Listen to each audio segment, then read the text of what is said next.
लालच करना बुरी बात है। हम सभी लालची राजा मिदास की कहानी जानते हैं। उसके पास सोने की कमी नहीं थी, लेकिन सोना जितना बढ़ता वह और अधिक सोना चाहता।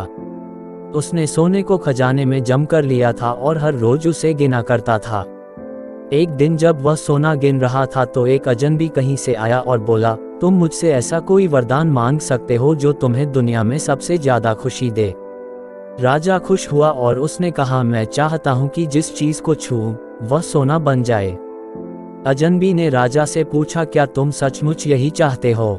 राजा ने कहा, हाँ। तो अजनबी बोला, कल सूरज की पहली किरण के साथ ही तुम्हें किसी चीज को छूकर सोना बना देने की ताकत मिल जाएगी। राजा ने सोचा कि वह सपना देख होगा, ये सच नहीं हो सकता। अगले दिन जब राजा नींद से उठा तो उसने अपना पलंग छुआ और वह सोना बन गया। वह वरदान सच था। राजा ने जिस चीज को छुआ वह सोना बन गई।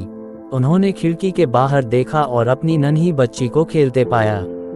उसने अपनी बिटिया को यह अजूबा दिखाना चाहा और सोचा कि वह खुश होगी, लेकिन बगीचे में जाने से पहले उसने एक किताब पढ़ने की सोची।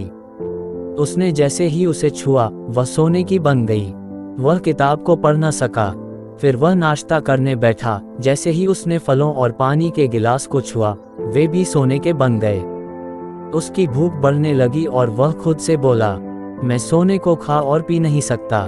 ठीक उसी समय उसकी बेटी दौड़ती हुई वहां आई और उसने उसे बाहों में भर लिया।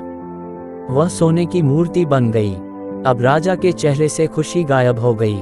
राजा सर पकड़कर रोने लगा। वह वरदान देने वाली अजनबी फिर आया और उसने राजा से पूछा कि क्या वह हर चीज को सोना बना देने की अपनी ताकत से खुश है। राजा ने बताया कि वह दुनिया के सबसे दुखी इंसान है। राजा ने उसे सारी बात बताई। अजनबी ने पूछा, अब तुम क्या पसंद करोगे, अपना भोजन और प्यारी बिटिया या सोने के ढेर और बिटिया की सोने की मूर्ति? राजा ने गिड़गिड़ाकर माफी मांगी और कहा, मैं अपना सारा सोना छोड़ दूंगा, मेहरबानी करके मेरी बेटी मुझे लौटा दो, क्योंकि उसके बिना मेरी हर चीज मूल्यहीन हो गई है। अजनबी ने राजा से कहा, तुम पहले से बुद्धिमान हो गए हो, और उसने अपने वरदान को वापस ले लिया। राजा को अपनी बेटी वापस फिर से मिल गई और उसे एक ऐसी सीख मिली जिसे वह जिंदगी भर नहीं भुला सका।